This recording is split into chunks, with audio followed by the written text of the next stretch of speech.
नमस्कार दोस्तों आपका स्वागत है आपके YouTube चैनल टाटू जितेंद्र पर।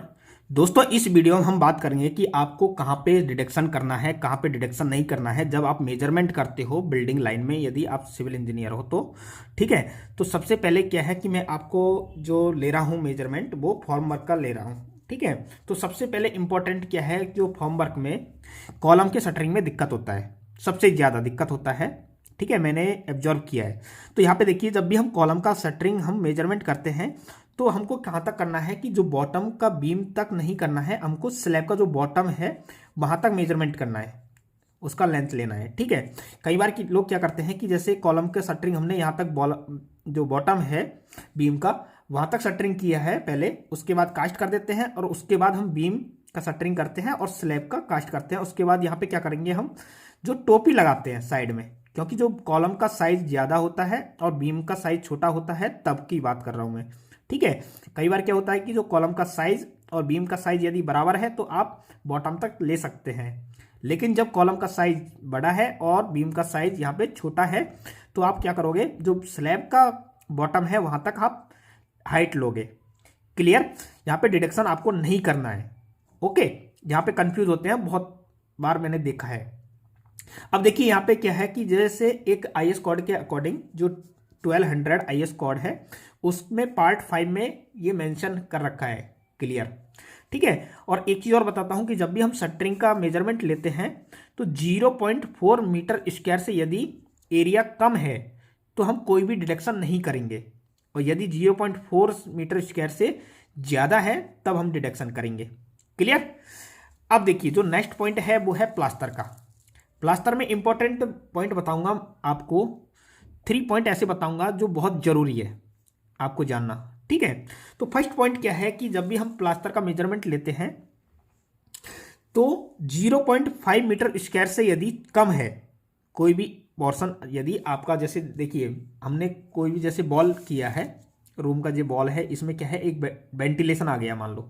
ठीक है, और उसका जो एरिया है वो कितना है 0.5 मीटर स्क्वायर से कम है तो हम उसमें कोई भी डिडक्शन नहीं करेंगे।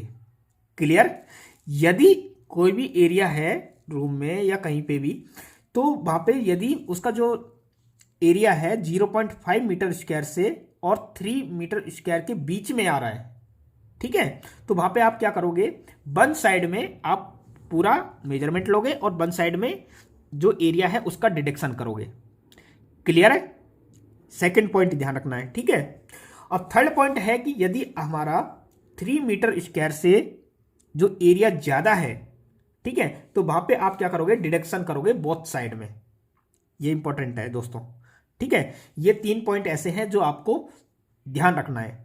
और एक पॉइंट और बताता हूं जो आपको कोई नहीं बताएगा, कि जब भी हम ब्रिक वर्क करते हैं तो ब्रिक वर्क के बाद ही हम क्या करेंगे, प्लास्टर का मेजरमेंट ले लेंगे। कई बार लोग क्या करते हैं कि जब ब्रिक वर्क हो जाता है और उसके बाद प्लास्टर हम कर देते हैं, उसके बाद मेजरमेंट करते हैं उसको। जैसे मेजरमेंट कर लिया, हम यहाँ पे एक कॉलम है ये, ठीक है, एग्जांपल, तो ये कॉलम है 2, उसके बाद बीच में क्या है, हमने ब्रिक वर्क कर दिया है। तो ब्रिक वर्क करने के बाद ये हमको मेजरमेंट लेना है, लेकिन कई बार क्या करते हैं कि जो प्लास्टर कर देते हैं। अब देखिए प्लास्टर कर देंगे हम कॉलम पर और बॉल पर। जब बॉल पे हम प्लास्टर करेंगे और कॉलम पर प्लास्टर कर देंगे तो यहाँ पे क्या है कि जैसे हमने 12 mm थिकनेस का प्लास्टर किया है, ठीक है, तो 12 mm का थिकनेस का बोथ साइड में प्लास्टर होगा कॉलम पर। तो यहाँ पे क्या है कि देखिए जब हम मेजरमेंट करेंगे प्लास्टर करने के बाद तो 12 mm प्लस 12 mm, तो 24 mm आपका क्या है, कम हो जाएगा। तो इसलिए आपको क्या करना है कि जब भी आपका ब्रिक वर्क हो जाए तो उसके बाद तुरंत बाद ही आपको क्या करना है कि मेजरमेंट कर लेना है कि कितनी उसकी लेंथ है। ठीक है, तो ये ध्यान रखना है दोस्तों। ऐसे छोटे छोटे पॉइंट है जो आपको पता होना चाहिए। कई बार इंटरव्यू में भी पूछ लेते हैं ऐसे क्वेश्चन, और यदि आप मेजरमेंट कर रहे हो, बिल्डिंग इंजीनियर हो, तो आपको क्या करना है कि इस टाइप से मेजरमेंट करना है जिससे कोई भी आपके मालिक है तो उसका नुकसान ना हो। ठीक है, तो दोस्तों आज वीडियो में इतना ही। यदि वीडियो आपको अच्छा लगा है तो चैनल को जरूर सब्सक्राइब करें और वीडियो को जरूर लाइक करें और कमेंट करके मुझे बताएं कि यह वीडियो आपको कैसा लगा। धन्यवाद दोस्तों।